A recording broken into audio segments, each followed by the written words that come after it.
Yes hello everyone, welcome to my channel. इस video में हम बात करेंगे most important questions of is matter around us pure के। फर्स्ट क्वेश्चन जो आ सकता है वो है write three differences between compounds and mixture. और अगर ये क्वेश्चन नहीं आया तो सेकंड क्वेश्चन आ सकता है जैसे कि water is a compound and not a mixture, give reasons. तो हमें इसमें वाटर की प्रॉपर्टीज बतानी है। तो चाहे आप डिफरेंस याद करो या इस तरह क्वेश्चन तैयार करो कि water is a compound and not a mixture, तो एक ही बात है। अगर आप डिफरेंस कर लोगे तो सेकंड क्वेश्चन ईजिली हो जाएगा। और सेम ऐसे ही थर्ड क्वेश्चन है व्हाट आर एलॉयज। एलॉयज एक होमोजीनियस मिक्सचर होता है टू और मोर मेटल्स का, या फिर एक मेटल और नॉन मेटल का। और पूछा है why are they categorise as mixture. अब एलॉयज को मिक्सचर क्यों कहते हैं? बिकॉज एलॉयज जो है मिक्सचर की प्रॉपर्टी शो करता है। ठीक है, तो बेसिकली आपको ध्यान क्या रखना है यहाँ पर कि मिक्सचर की प्रॉपर्टीज इस क्वेश्चन में आपने लिख देनी है। ठीक है, कि mixture has a variable composition. अब मिक्सचर जैसे एलॉय का लिख दोगे, alloy has a variable composition, alloys shows the properties of its constituent. इस तरह आंसर आएगा।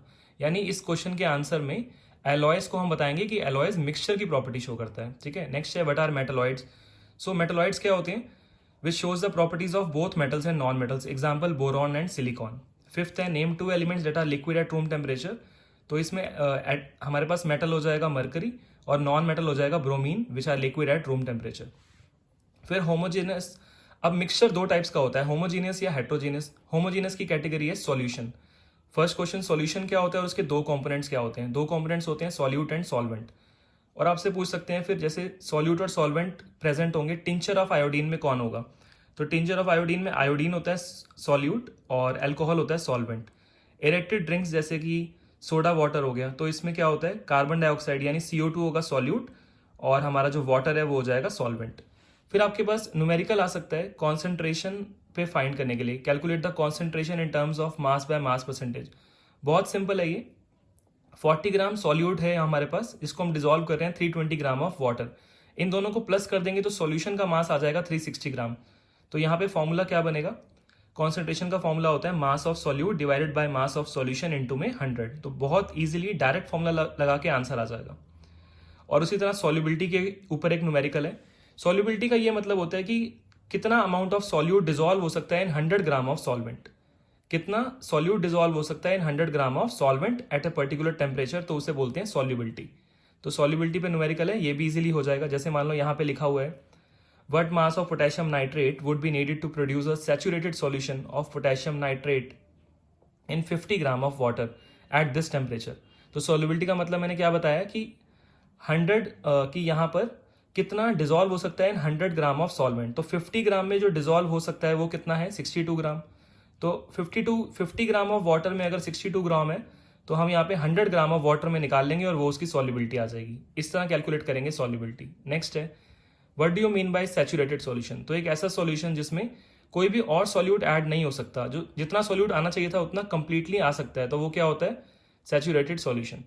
और अगर अभी उस किसी भी सॉल्यूशन में अगर और सॉल्यूट आने की कैपेसिटी है तो उसे बोलते हैं अनसैचुरेटेड।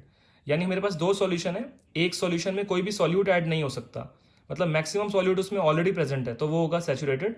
और अगर किसी भी सॉल्यूशन में और सॉल्यूट ऐड हो सकता है तो उसे बोलते हैं अनसैचुरेटेड। और अगर ये क्वेश्चन नहीं आया तो ऐसे आ सकता है what happens if saturated solution is heated. अगर हम सैचुरेटेड सॉल्यूशन को हीट करेंगे तो it will become unsaturated. And if a saturated solution is cooled then उसके अंदर जितने भी सॉल्यूट प्रेजेंट होगा उसके क्रिस्टल्स बन जाएंगे, then the crystals of the solute will be formed. If a saturated solution is cooled then the crystals of the solute present in it will be formed. यानी जो भी उसके अंदर सॉल्यूट प्रेजेंट है उसके क्रिस्टल्स बन जाएंगे। ठीक है, नेक्स्ट आते हैं what is the other name of impure substances. Impure substance होता है मिक्सचर। इम्प्योर सब्सटेंस में आएगा मिक्सचर। गिव एग्जांपल्स, कई सारे एग्जांपल आप दे सकते हो मिक्सचर के इसमें। Right differences between homogeneous and heterogeneous, ये आ सकता है एग्जाम में, होमोजीनियस हेट्रोजीनियस का मिक्सचर। अब जैसे मैंने आपको ऊपर बताया था कि होमोजीनियस मिक्सचर के अंदर क्या आता है? सॉल्यूशन। होमोजीनियस के अंदर आएगा सॉल्यूशन। सिमिलरली हेट्रोजीनियस मिक्सचर के अंदर हम क्या पढ़ेंगे? Suspension and colloids. तो देखते हैं यहाँ पर क्या लिखा हुआ है। एक तो क्वेश्चन आ सकता है 4 प्रॉपर्टीज ऑफ सस्पेंशन। उसके बाद ये क्वेश्चन काफी इंपॉर्टेंट है, सॉल्यूशन, सस्पेंशन और कोलाइड्स। Most important question. कोई भी अगर अलग से भी प्रॉपर्टी पूछ लेंगे तो भी आप कर लोगे। देखो इस चैप्टर को अगर अच्छे से करना है तो डिफरेंसेस याद कर लो सारे, जैसे कि कंपाउंड्स और मिक्सचर में, होमोजीनियस और हेट्रोजीनियस में, और उसके अलावा सॉल्यूशन, सस्पेंशन और कोलाइड्स में डिफरेंस याद कर लो। 16th है which of the two will scatter a beam of light. अब देखो स्कैटरिंग ऑफ लाइट तभी पॉसिबल है जब size of particle will be very large. Soap solution में size of particle is very small, तो यहाँ पर नहीं होगा। सोप सॉल्यूशन में size of particle is large, particle का साइज यहाँ पे लार्ज होता है, तो ये कर देगा स्कैटरिंग ऑफ लाइट।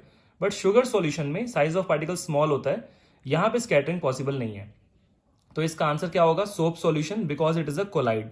और कोलाइड में पार्टिकल्स इतना बड़ा होता है, मतलब the size of particle is large enough to scatter a beam of light, यानी इतना बड़ा होता है कि वो लाइट को स्कैटर कर पाए। वैसे सबसे बड़ा जो साइज होता है अगर आपसे इन तीनों में पूछें तो आंसर होगा सस्पेंशन, लेकिन कोलाइड्स में भी पार्टिकल्स इतने बड़े तो होते हैं कि लाइट को इजीली स्कैटर कर पाए, तो आंसर होगा सोप सॉल्यूशन। रीजन में आप यही दोगे, particles are large enough to scatter a beam of light. 17th question, what are the two components of colloidal solution? देखो जैसे सॉल्यूशन में दो कंपोनेंट होते हैं, सॉल्यूट और सॉल्वेंट, सिमिलरली हमारे पास यहाँ पे कोलाइडल सॉल्यूशन में दो कंपोनेंट होते हैं, उनका आंसर है dispersed phase and dispersion medium. जैसे आपसे पूछा है यहाँ पे फॉग, स्मोक, चीज, मड, इन सब में क्या बताना है? डिस्पर्स्ड फेज और डिस्पर्जन मीडियम। तो जो कम क्वांटिटी में प्रेजेंट होगा वो डिस्पर्स्ड फेज, जो ज्यादा क्वांटिटी में प्रेजेंट होगा वो डिस्पर्जन मीडियम। जैसे स्मोक कैसे बनता है? स्मोक कैसे बनेगा? डस्ट पार्टिकल्स प्रेजेंट होंगे किसके अंदर? एयर के अंदर, तो डस्ट पार्टिकल्स हो गया डिस्पर्स्ड फेज, और एयर ज्यादा है तो क्या बन गया? Dispersion medium. जैसे मड है, मड कैसे बनेगा? जो मिट्टी होती है सॉइल, वो प्रेजेंट होगा वाटर के अंदर, तब बनेगा मड। तो इसका मतलब यहाँ पे डिस्पर्स्ड फेज क्या हो गया? जो कम क्वांटिटी में क्या है यहाँ पे? सॉइल है, तो सॉइल का स्टेट लिखेंगे हम यहाँ पे, तो सॉइल का स्टेट क्या होगा? सॉलिड। और ज्यादा क्वांटिटी में क्या प्रेजेंट है? वाटर, तो यहाँ पे डिस्पर्जन मीडियम बन जाएगा वाटर। तो मड के लिए आंसर क्या होगा? Dispersed phase is solid, dispersion medium is liquid. आगे आ जाएगा यहाँ पर टिंडल इफेक्ट क्या होता है? तो लाइट जो स्कैटर होती है by the particles, colloidal particles की वजह से जो लाइट होती है, जो स्कैटर होती है, उसे बोलते हैं टिंडल इफेक्ट। और आपको इसमें डेली लाइफ से कुछ एग्जाम्पल देने हैं, ये भी एनसीईआरटी में लिखे हुए हैं, इस तरह का क्वेश्चन आ सकता है। फिर है फिजिकल और केमिकल चेंज में डिफरेंस, ये आ सकता है क्वेश्चन। और अगर ये क्वेश्चन नहीं आया तो आपसे ये पूछ सकते हैं कि ये सारे एग्जाम्पल दिए हुए हैं, जैसे कि कटिंग ऑफ ट्रीज या फिर रस्टिंग ऑफ अलमीरा। अब अलमीरा पे एक बार रस्ट लग गया तो वो रिवर्सिबल तो होगा नहीं, तो जो इरिवर्सिबल होता है वो केमिकल चेंज, जिसको हम रिवर्स कर सकते हैं वो फिजिकल चेंज। जैसे कि freezing of water, freezing of water है, वाटर फ्रीज हो रहा है तो क्या बन जाएगा? आइस, और आइस को हम बाहर रख देंगे रूम टेम्परेचर पे तो मेल्ट हो जाएगा, तो क्या बन जाएगा? वाटर। तो जो रिवर्सिबल है वो फिजिकल चेंज, जो रिवर्स नहीं हो रहा वो केमिकल चेंज। जिसमें नया सब्सटेंस बन रहा है वो केमिकल चेंज, जिसमें नया सब्सटेंस नहीं बन रहा वो फिजिकल चेंज। जिसमें हमारे पास सिर्फ फिजिकल प्रॉपर्टीज चेंज हो रही है वो फिजिकल चेंज, जिसमें हमारे पास केमिकल प्रॉपर्टीज चेंज हो रही हैं वो केमिकल चेंज। तो इस तरह मैंने आपके साथ सारे इंपॉर्टेंट क्वेश्चन डिस्कस कर दिए हैं इस matter around us pure chapter के, जो इस साल आपके एग्जाम में आने हैं 2023 में, जितना भी सिलेबस इस साल आना है आपका। और वीडियोस देखने के लिए चैनल को सब्सक्राइब करें। Thank you.